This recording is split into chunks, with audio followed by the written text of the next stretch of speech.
All right, good morning, everybody. It's 10 a.m. It's time for some professional development. We have a really cool guest speaker today. I'm going to let her introduce herself and where she's from.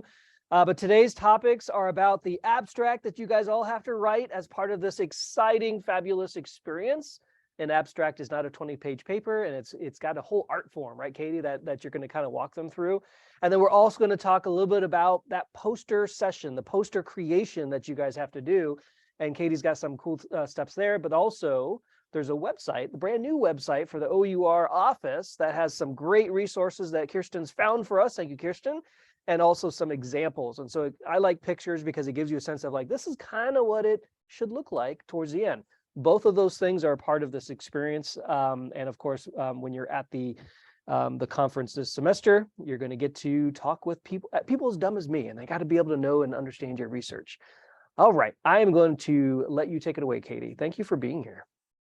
Great, thank you guys so much. Let me just share my presentation with you all. Again, I am sick. I have a cold, so my voice sounds weird, and I apologize for that. Hopefully, I can make it through easily without any hacking. So I'm Katie Garahan. I am the director of the Writing Resources Center here on campus. I hope that you guys have heard of us before. I hope this is not a new introduction to the WRC, which we call the WRC, but if it is, that's great too. And I hope that, you know, after the presentation day, you consider letting us help you in this process, this writing process, because writing is not something that happens in isolation. Good writing happens in collaboration with other folks. So I'm going to be talking mostly about abstracts. I'm going to talk about posters a little bit, but most of what I'm going to talk about transfers to academic writing and poster presentations. So just an agenda for what I will chat about today. I'm going to start just sharing a little bit of information about the WRC. So you guys know what I'm talking about when I say throughout the presentation, and we can help you with this. Then I'll give you a little information about well, not just a little, quite a bit of information about abstracts, writing abstracts. We're going to analyze some abstracts. And then I'll go over some general ideas moving into poster presentations and show you the resource that Patrick was talking about. So I do want to say I would love for this presentation or this workshop to be interactive. I would love to hear from you all. There are going to be moments where I'm going to ask you to do a little bit of writing because that's the way I know folks learn, is by writing and thinking. So if you could have either on your computer a document open or something that you can just scratch right on when I ask you some questions. And then if you feel comfortable, I'd love to hear from you. Either unmute yourself and just talk, or you can type in the chat. I would really love for you guys to be involved. And Katie, I'll manage the chat if there's any questions in there for you. Great, thank you so much. So I will start just talking a little bit about the WRC. I'm not going to spend a lot of time on here, but the WRC is a place on campus that offers anyone affiliated with the university, staff, faculty, students, one-on-one writing support. We help folks in all disciplines and of all skill levels. So we see, PhD students working on their dissertations and freshmen who are writing their first papers ever. And WRC consultants are focused on facilitating your individual writing growth. They are not just interested in making sure you have perfect grammar on your paper. They really are trained to work closely with you on your goals. All of the tutors take a semester-long course where they work with me to learn about learning, how learning works, how people write, when people write, how to help people get more confident in their writing. So please consider coming and visiting us during this research process and for any other writing that you're doing. Again, like I said, our tutors are incredible. They are passionate about working with folks on their writing. We have graduate tutors who are getting their master's, and we have undergraduate tutors who are exceptional writers and have been trained to work with folks of all skill levels. This is our website. If you want to make an appointment with us, I'm also going to have my last slide is going to have just our hours and things on it. So you can wait till then. We do have 3 modes of tutoring: in person, face-to-face, video, Zoom, and then e-tutoring, where we provide asynchronous feedback. And again, I don't want to spend too much time on that. So let's get to what we came here to talk about. And so I want you guys to think for just a couple of minutes, because we learn better when we first access our prior knowledge with a subject.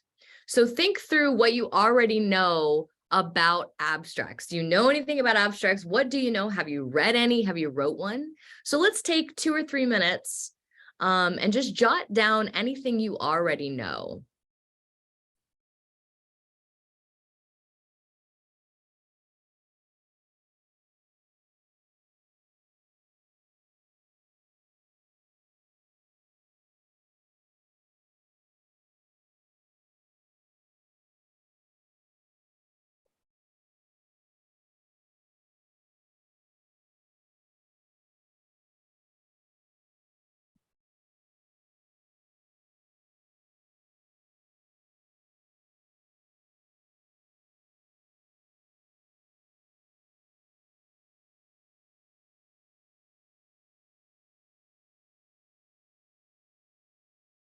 And as you're writing, if you want to pop some ideas into the chat, or you'd like to just unmute and share, I'd love to hear what you guys already have in your brains related to abstracts.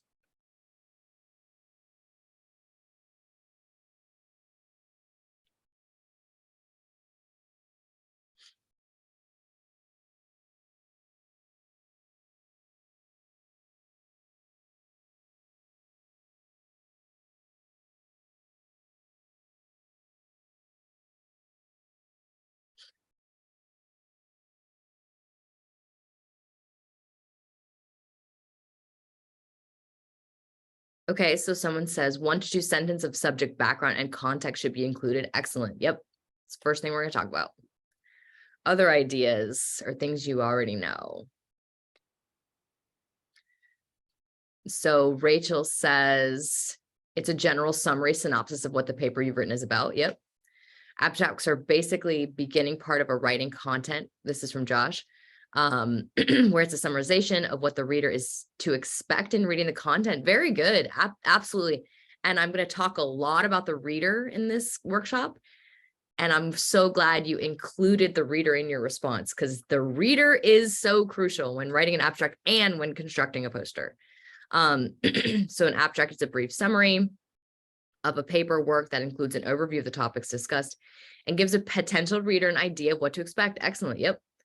Generally used to determine if a paper fits your project. Good. So like when you are reading an abstract, when you are finding papers, they help you. Oh, is this something that I can use when constructing my own research? Does this help me further my knowledge on a subject, or is it kind of not really helpful? Good. Yep. Yeah, excellent. Very good. All of those are absolutely correct. So let's kind of dig in a little bit. Well, before digging into abstracts in particular, I want to have a blanket statement. I get asked all the time, what makes writing good? How can I make my writing good?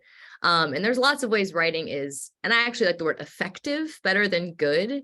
But ultimately, good writing is reader-centered and context-specific. So a good piece of writing has the reader in mind and allows the reader to accomplish whatever it is you want the reader to accomplish, right? You've taken care to really construct your writing in a way that someone else can easily engage with it. And also context specific, meaning you've thought about where this writing is going and how it fits into that place. So that's just kind of a blanket statement for really all writing, all public writing in general. So like you guys said, basically an abstract is a quick overview of your research. It's a short summary, like many of you said, usually about a paragraph, 150 to 300 words, depending on where it's going.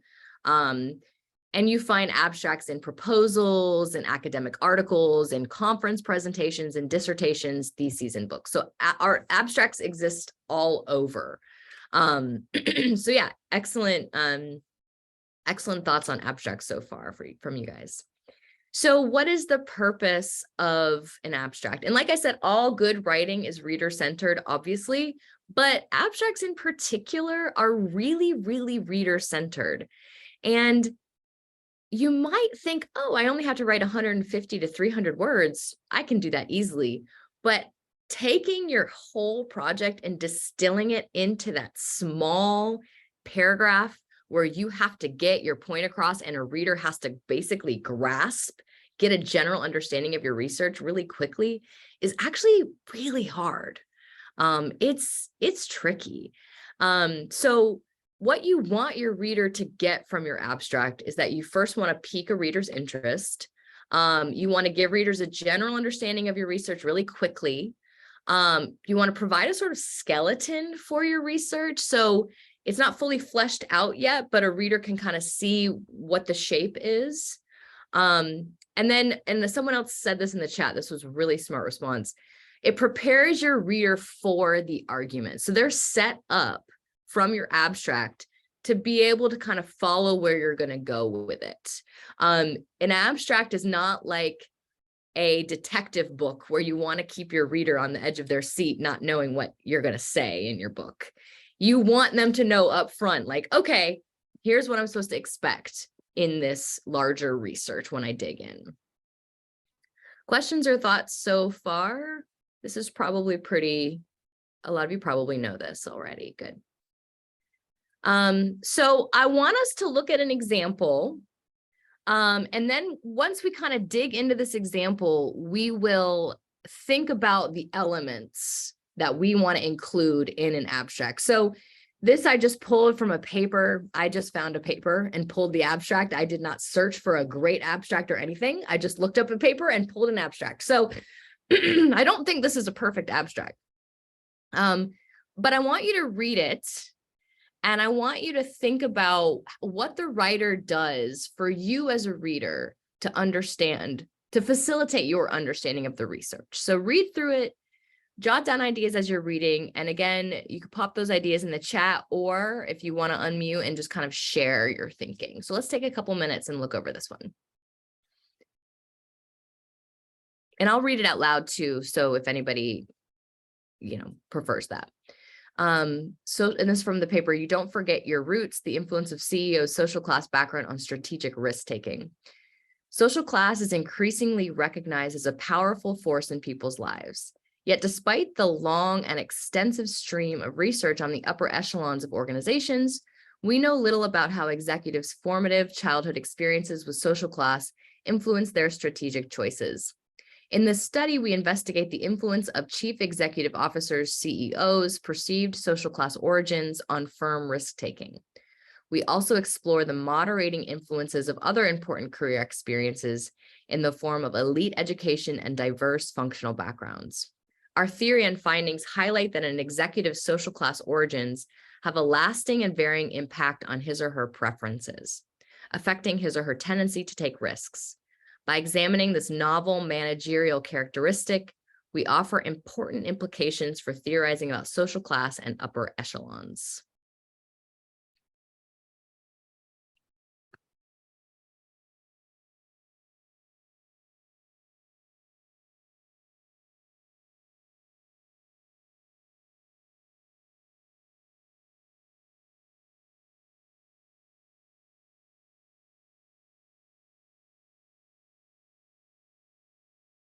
So any ideas about what the writers do to facilitate your understanding? And you can pop that in the chat, or I'm happy to hear your voices.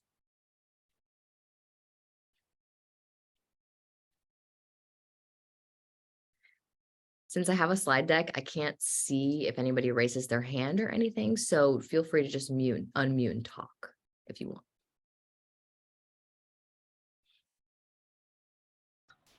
I believe first it draws everyone in by creating a statement that's open to everyone and that everyone can understand. Well, specifically the reader can understand. And so it draws an importance on why it matters to the reader and the broader academic community. Absolutely, yeah. This first sentence, that's really well said, Ethan. The first sentence is easy to understand. There's no jargon. It draws anybody in like, okay, yeah, you're right. Social class is an increasingly recognized and as a powerful force in people's lives. And I know now I'm immediately like, this paper is obviously going to be addressing social class in some way. Yeah, good. So it's really, it's clear language. It's plain kind of clear language. Other things you notice, I see a chat. Yep, they briefly explain what the focus of their research is on. So after reading this abstract, I have a pretty good idea like what they're going to be focusing on. Investigate the influence of chief executive officers' perceived social class origins on firm risk-taking. Now, I don't really know necessarily what firm risk-taking is because I'm not in the field, but that's okay. Because I know that I'm going to learn more in the paper. I don't have to necessarily understand every single word in the abstract. Like, you're not going to be able to do that, have every layperson understand every word. But I still can kind of get what they're saying. I'm like, okay, obviously I'll learn what firm risk taking is when I read the paper. Other things you guys notice?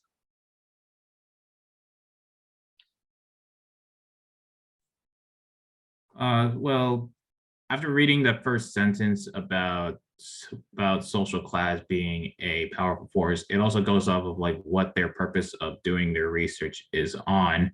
Because if you look in the right after the first sentence, it says, in this study, we investigate and also we explore. It seems like they are just trying to do, like they're going off of what they've see, and then they use their research to go off of what they saw. Absolutely, yes. So you're right, you're exactly right. The second sentence does a lot of work in this abstract. Yet despite the long and extensive stream of research on the upper echelons of organizations, we know little about how executives' formative child experiences with social class influence their strategic choices. That sentence is doing a lot of heavy lifting there because it is setting up why the study needs to happen at all. It's sort of piquing your interest, creating a narrative for the reader by showing like, this research is important because not many people have really, though we've done a lot in this one area, we haven't really addressed this other thing yet. Hence why my study needs to happen. So I'm going to go to the next slide, which breaks down some of the things we're seeing here and mostly what you guys have already said. So we see the first line introduces the broad topic about social class in a very plain and understandable way. So it draws us and the reader very easily into the article or into the abstract, I'm sorry. The second line sets up what we call the exigence. I don't know if you've heard this is a term we use in the field of rhetoric, but exigence is that word for the need. Like, in order for readers to really care deeply about what you have to say, they have to understand why it's needed. And there are lots of different ways to do this. And here they've done it by arguing that there's really not enough research in the field related to this one specific thing, which is the executives' formative child experiences with social class. So they're really setting up, why you should care about this research. As you guys said, third and fourth lines state the goals of the study. So we investigate the influence of chief executive officers' perceived social class origins on firm risk taking. We also explore the blah, blah, blah. That's what we just pointed out. They set up the goals of the study. The fifth line broadly overviews the important findings. So our theory and findings highlight that an executive's social class origins have a lasting and varying impact on his or her preferences. So there's nothing to hide here. They're not, they're not trying to be sneaky. They're saying, we found that, yeah, executive social class origins do have impact on their preferences, particularly related to risk-taking. And then the last line hints at the implications for the field in general. By examining this novel managerial characteristic, we offer important implications for theorizing about social class. And I said hints here because they don't really tell us what the implications are. They just say there are implications. So thinking about those items, is there anything that they may have included Like, do you have any questions still? Or is there anything that they may have included in this abstract that could better facilitate your understanding of the study? So it is a relatively short abstract. They do a lot of good things. Is there anything they could have done differently or in your opinion, as a reader, better? So do you as a reader have any questions for them?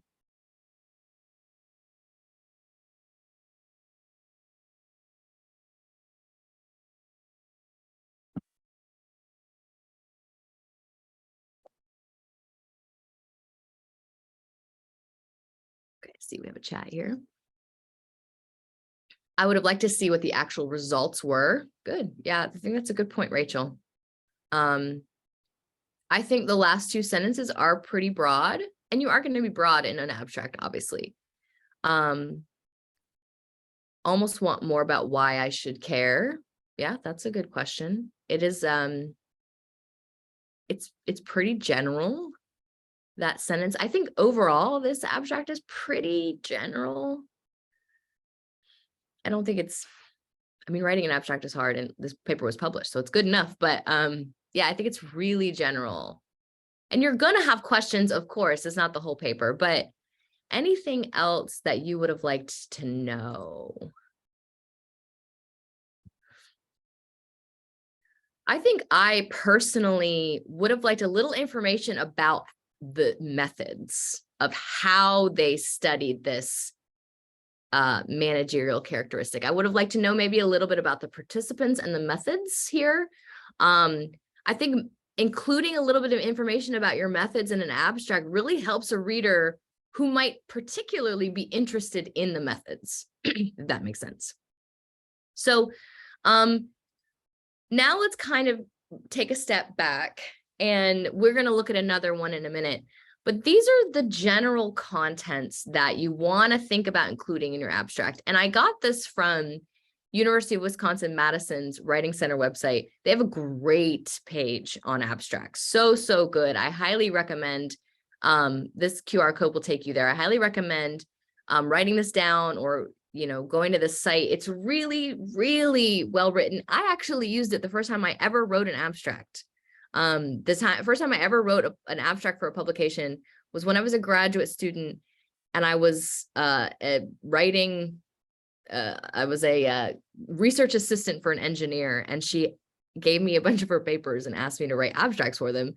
And I was like, okay, never done that before. And I actually went to University of Wisconsin-Madison's website, and their guide for writing an abstract is really clear. So I took a lot of information from there, particularly in this part. So it is, kind of an art of creating an abstract, because again, you have to include quite a bit in a very small area, and you have to do it in a very clear way. So we want to start by providing context, background information, or general topic under study. Like we saw with the last abstract, I do think their first sentence actually works really well.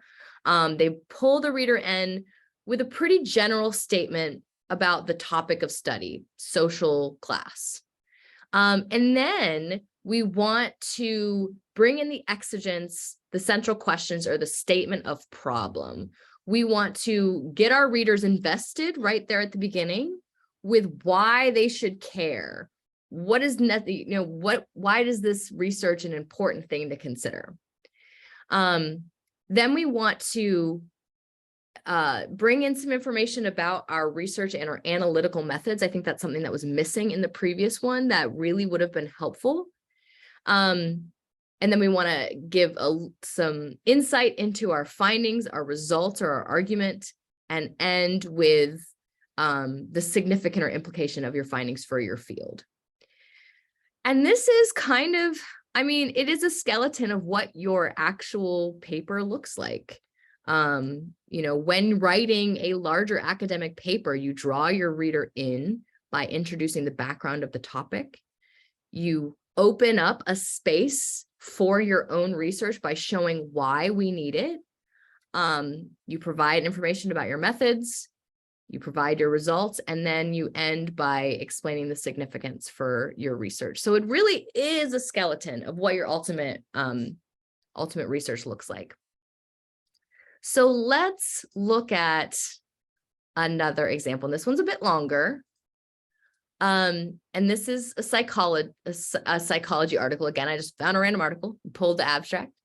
And I'm going to read it out loud. And I want you to think about these two questions again. What we just talked about with these points that I just explained. And I want you to think about these two questions. What do the writers do to facilitate your understanding of the research? And could they have included any information to further facilitate your understanding? So I will read it out loud and then give you guys a couple of minutes to think through it. Psychological factors have been shown to be interrelated and to predict various outcome measures, such as academic performance as indexed by grade point average. Findings from previous studies investigating relations among psychological factors and academic performance have used mainly white samples, which do not necessarily generalize to African American students. Building on this academic prediction research, along with examining the roles of conscientiousness in academic performance, the present study examined the relations among the psychological factors of self-esteem, self-efficacy, intrinsic motivation, extrinsic motivation, conscientiousness, and academic performance using a sample of African American students, 205. Results, which partially support previous research findings, indicated that psychological factors were interrelated, but not significant predictors of academic performance for African American students, except for self-efficacy, intrinsic motivation, and extrinsic motivation, which significantly predicted academic performance of African American students. Contrary to previous studies, conscientiousness was not a significant predictor of academic performance for the sample of African American students in the present study. The results from the study may be beneficial to many schools and colleges when predicting the academic performance of African American students. So take a couple minutes and consider these two questions.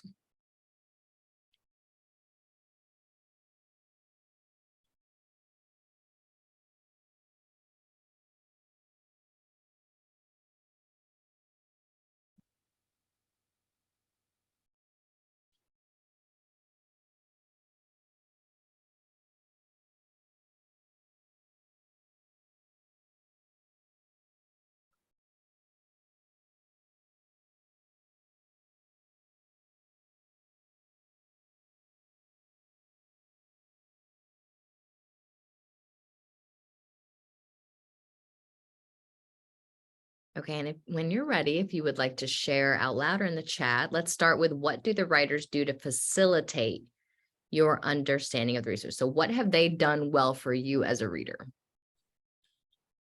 I'll start.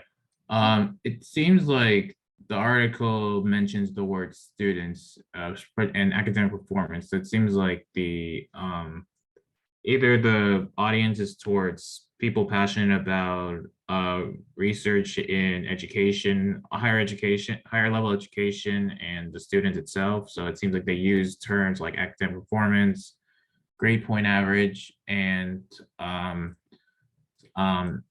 also the psychological factors that contribute to it. So then it looks like afterwards they build off of that and then use terms to establish a connection between what we know and what they have researched, and then integrate them together. Absolutely. Great. Very good analysis there. Yes, they have pulled readers in. You're exactly right. They've targeted an audience well using their language, pulled readers in, and then connected that to their findings. Really good. Yeah. Other thoughts? One thing that I really, just after reading this, I want to know how do the results actually affect us today? And what should we maybe an exigency on what we should do next near the end. Good. So maybe you thought that last sentence, the results from the study may be beneficial to many schools and colleges when predicting the academic performance. Maybe that wasn't strong enough for you as a reader? Yeah, I feel like it doesn't really say what the results are. It's just saying these results are beneficial. it provides no authority or like merit to the statement before, besides saying it. It says they're including extra factors, but what does including that extra factor really mean for us? That's a good point. Good. Other thoughts? And we can get into the second question. What could they have done better to facilitate your understanding too? Let me see if there's chats. I appreciated the detail about the sample of students and the specificity of the factors that they include. And I think that they do a good job of building an exigence for their research. Here, with findings from previous studies investigating relations among psychological factors and academic performance have been mainly white samples, which do not necessarily generalize to African American students. I think they set that up well. Of course, they'll dive further into that in the actual paper, clearly. Anything else? Okay. So you guys kind of already pointed a lot of the stuff out, but they begin with the context and general topic. Psychological factors have been shown to be interrelated and to predict various outcome measures as an academic performance as indexed by grade point average. Then they get into the previous research a little bit and exigence, which I just read, pointing out that a lot of studies related to this focus on white samples, which don't generalize to African American students. They get into the general purpose or goal, which is examining the relations among these chosen psychological factors and how they indicate or don't academic performance for particularly a sample of African American students. They give some pretty good detail about their results. Specifically, these factors were contributing, these weren't. And then their last sentence, which Josh, or I think Ethan points out, maybe isn't the most descriptive, but they do end by kind of hinting that there are some implications. And I think you're right, Ethan. This sentence to me was maybe the most lackluster part of it. I was like, oh, that's pretty general. It really doesn't say much of anything. You want every single word in your abstract to count. And this one is a little kind of fluff to me. So a couple of other important considerations for abstracts that I think it's good to know moving into writing your own is that your abstract should stand alone. Readers shouldn't be required to look at your paper to get the gist of your research. Not to say that they have to understand every single word in the abstract. Like I said, I don't know what firm risk-taking is in the first one we looked at. But your reader should have a good sense of your research without having to then be like, oh, how did they get to this conclusion? What kind of, methods did they use? Second, abstracts generally do not include citations. So that can be a little tricky when I think, especially for young researchers, it can feel good to sort of rely on the findings of other people. But the abstract should really be about your work, your methods, your results, your questions. So you want to generally avoid including citations. Abstracts are context specific. So, everywhere I've ever published before, how I write my abstract is different because it's journals, grant awarding bodies, conference organizers ask for different format and elements. Some abstracts, they want them to be 150 pages. Some they want to be, or not 150 pages, sorry, 150 words. Some is 300. So make sure when you're submitting an abstract that you read the guidelines really carefully. And the verb tenses and pronouns that you use in abstracts are discipline specific. And we're going to talk a little bit about those constraints here in a minute. Does anyone have questions about what we've talked about so far? Okay. So I want to talk about a couple of considerations when constructing an abstract, because we get this in the writing center all the time, folks asking, not just in abstracts, but in academic writing in general, can I use first person? Can I use third person? Can I use passive voice? Like, when do I use these things? And I will just say, with everything I'm talking about here, this is all context and discipline specific. So, you know, you might, like, the first journal that when I was writing that my first abstract that I told y'all about, in that engineering journal, I wrote it and it got submitted and it got dinged because I used first person, because in the humanities, we use first person all the time. But I was not supposed to use first person. So I had to figure out how to rephrase things not using first person. So let me kind of go through some of this stuff. First person is where you're using I or we is first person plural. And like I said, in the humanities, we often use first person. It's really no big deal. And sometimes also in the social science, but your discipline might be really strictly against first person. This is so context and discipline specific. Yes. And Katie, would you say that this is a great question for them to ask their faculty mentor and say, what are the guidelines? Absolutely. This Perfect, is absolutely something. And you can ask for, and hopefully maybe this kind of will tell you the different ways folks do it. So you can ask your mentor, should I use first person, third person, or passive voice? Like, what's the best way for me to use? So let me kind of talk through these things a little bit. I'm going to help, maybe this might give you some language to think about. So we saw first person in one of the abstracts we read, the CEO one. They wrote, in the study, we investigate the influence of chief executive officers, CEOs, perceived social class origins on firm risk taking. So that's a really common way to talk about research in a paper, particularly in the humanities and often in the social sciences, or sometimes.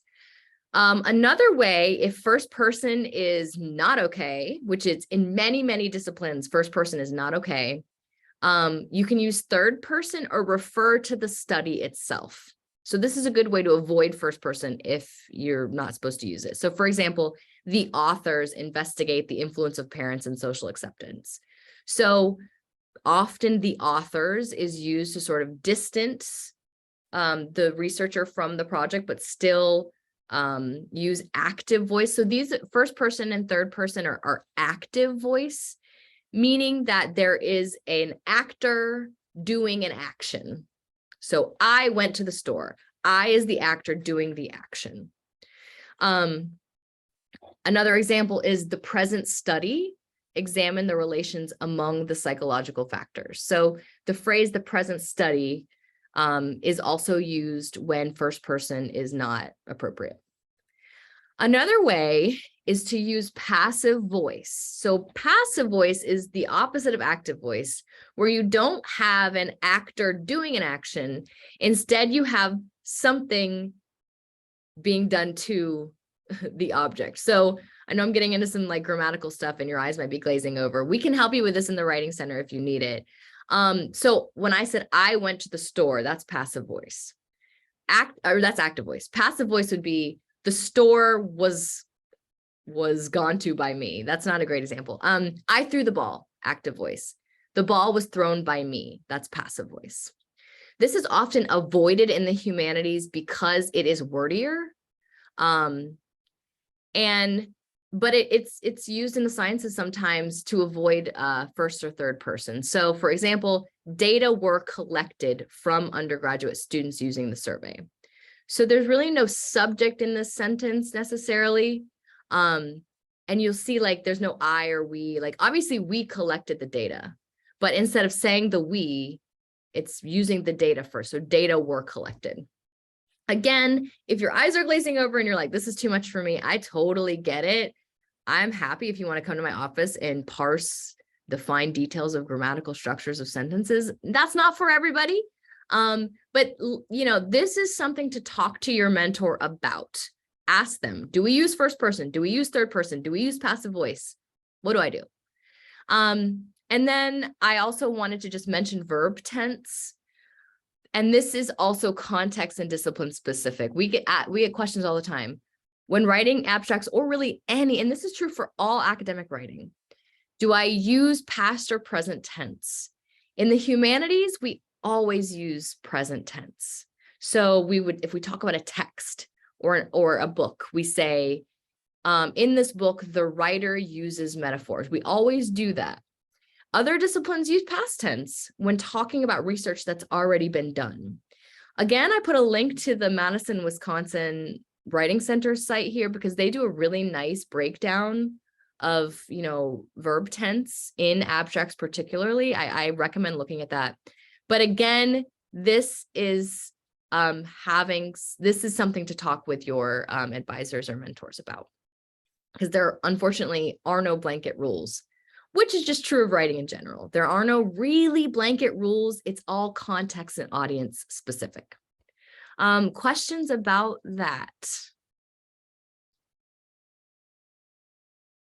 And honestly, I learned this stuff when I was a grad student. I was a research assistant for an engineer and for a social scientist, and I was in the humanities. So I had to switch between these things all the time. Okay, in this place, I have to use third person. In this place, I have to use passive voice. In this place, I can use first person. And I really learned it's dependent on where you're writing. It's even dependent on specific journals that you write in.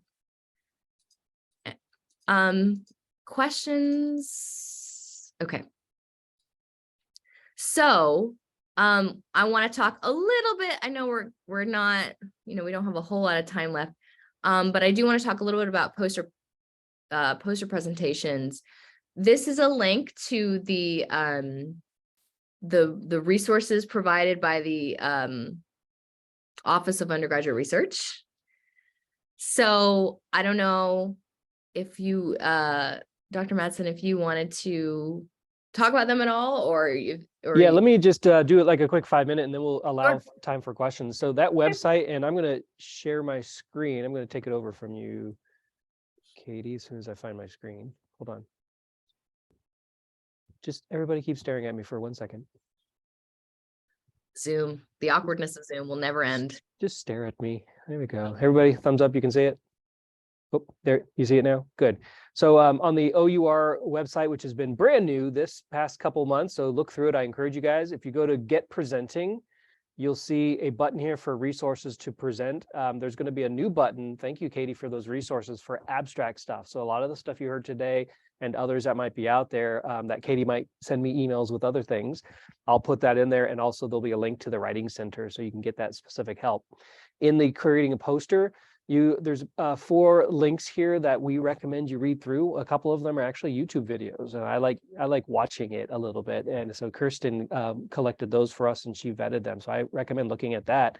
And then over here, there's 2 templates that you can pull down, and so you can kind of see the poster size and, generally speaking, how they're laid out to give you a sense. So let me just pull up. I'm going to pull up psychology because that's my background. Now, ignore the old logo. Don't tell the chancellor we got the old logo there, but this is kind of gives you a sense of what you're looking at. So a couple things to remember. One, this is meant to define the purpose of your study. So, somebody like me who, I won't know your research, I won't know your discipline.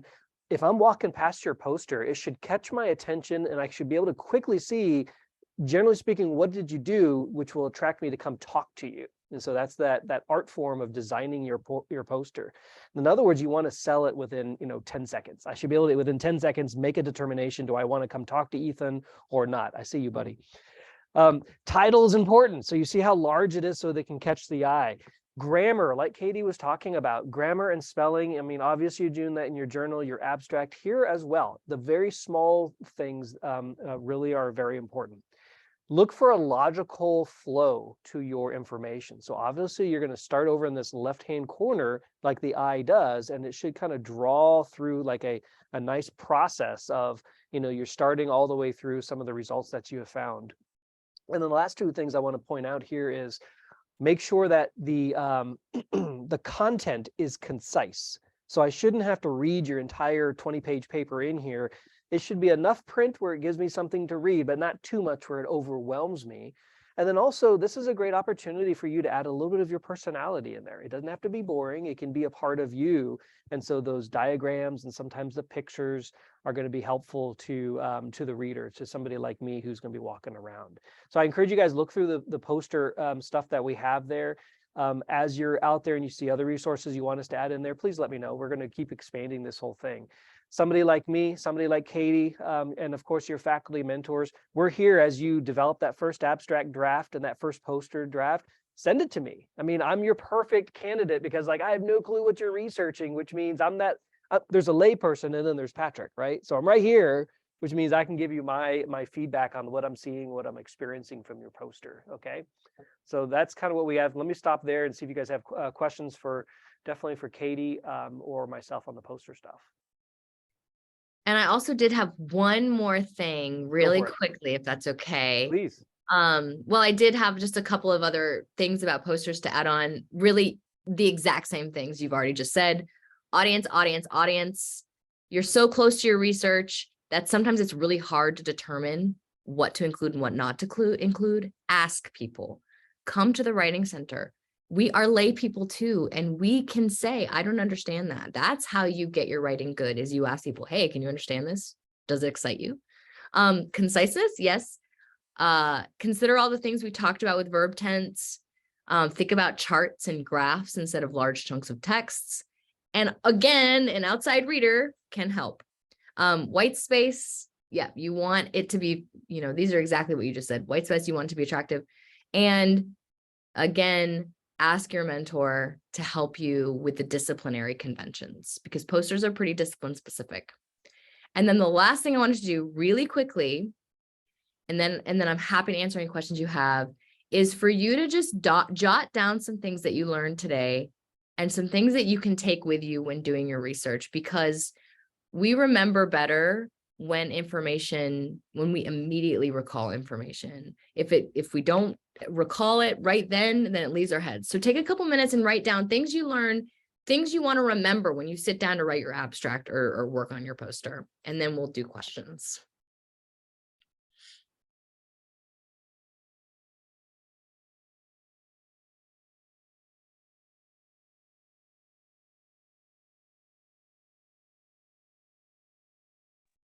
You reminded me how much I didn't like my English classes in college.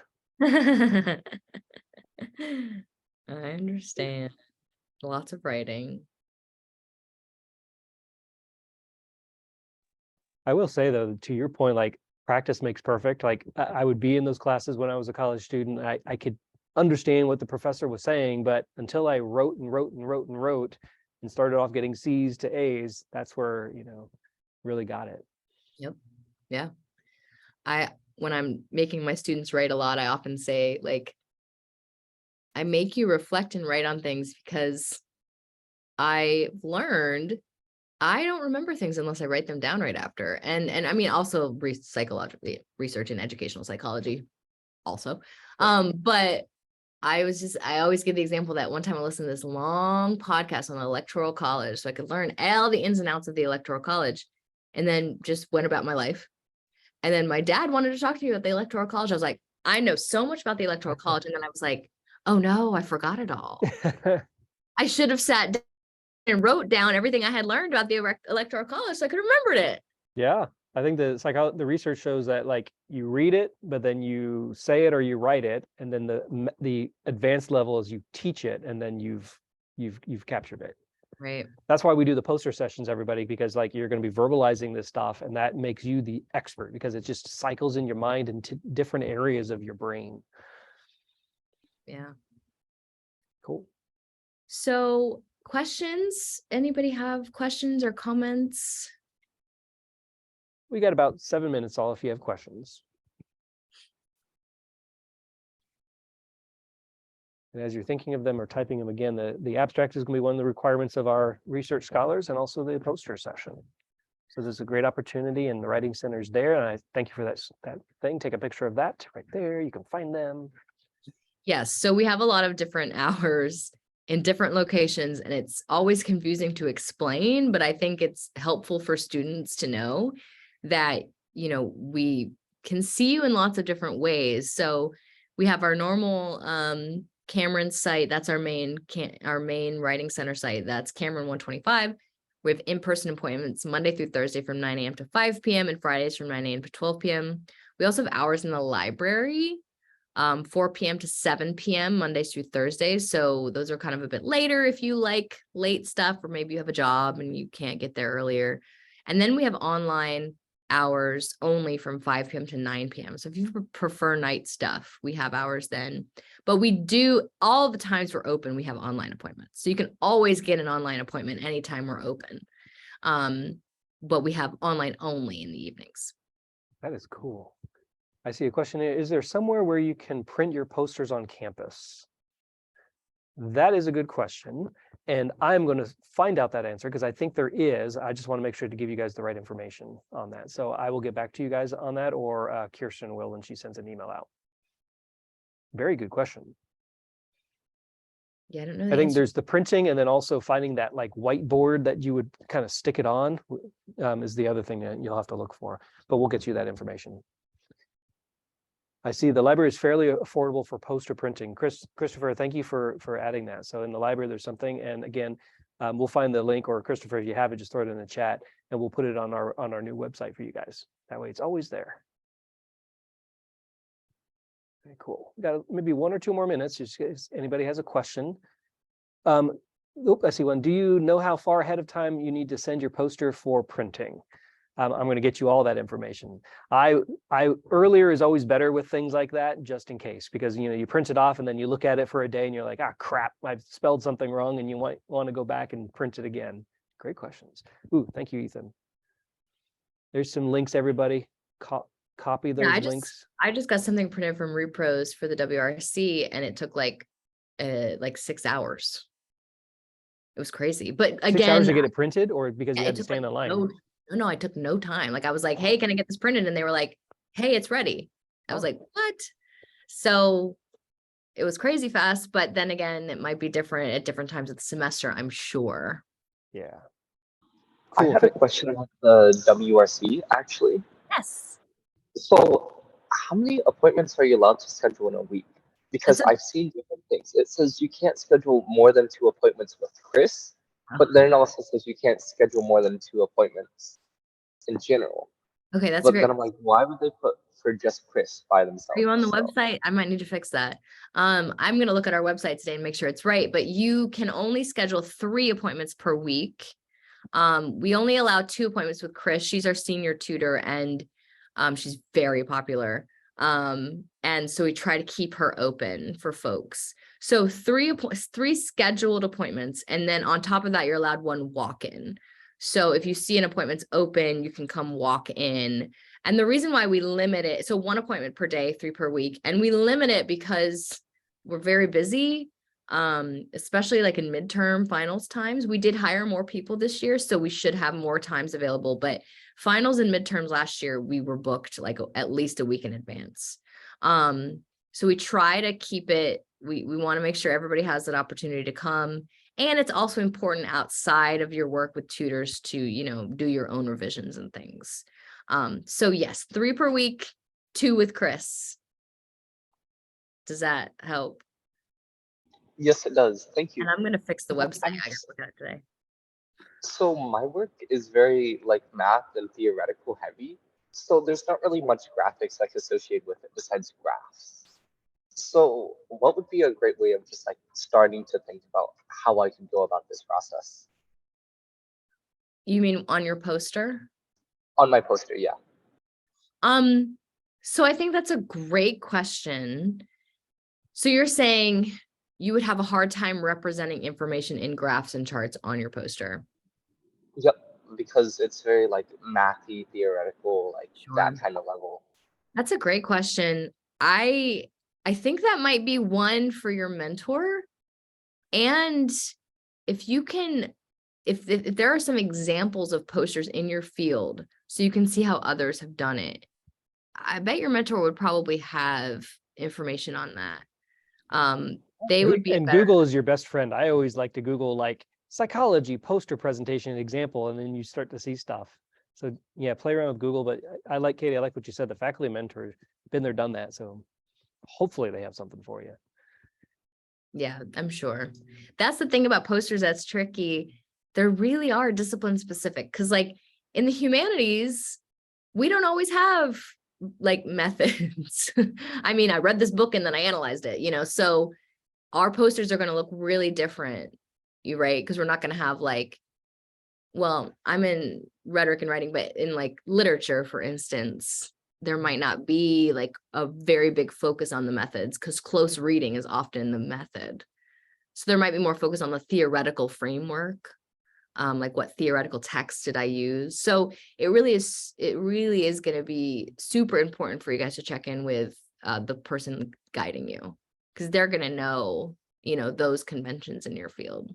And what we're hopeful to build with the OUR is taking pictures of all these posters so we can have a repository for future students of all what's been done over the years, and make it so it's like searchable by like math or psychology or this or that. And sometimes it'll help future students with it. So we're hopeful you guys will take part in that. That's great, because that would also help the Writing Center. Oh, there you go. So we can look at some examples, when Yeah. we're helping folks. And for you guys are looking for examples for abstracts, Katie, that's a really good thing to bring up. Look at we have the abstract journals on our website. So there's 2 years there where you can just kind of flip through them and kind of see what's been approved in the past, and they'll give you some ideas. Yeah, that's Perfect. great. All right, guys. So I think we're at time. Katie, thank you so much. Let's give her a big old digital hand for coming in, especially feeling a little under the weather. Did an amazing job. Students, you guys are rock solid. Let me know if you need anything. Let Kirsten, Catherine, and Sarah know if you need anything. We are here for you guys, okay? Happy almost Friday. Bye, everybody. Bye. Thank you so much. You have a good one.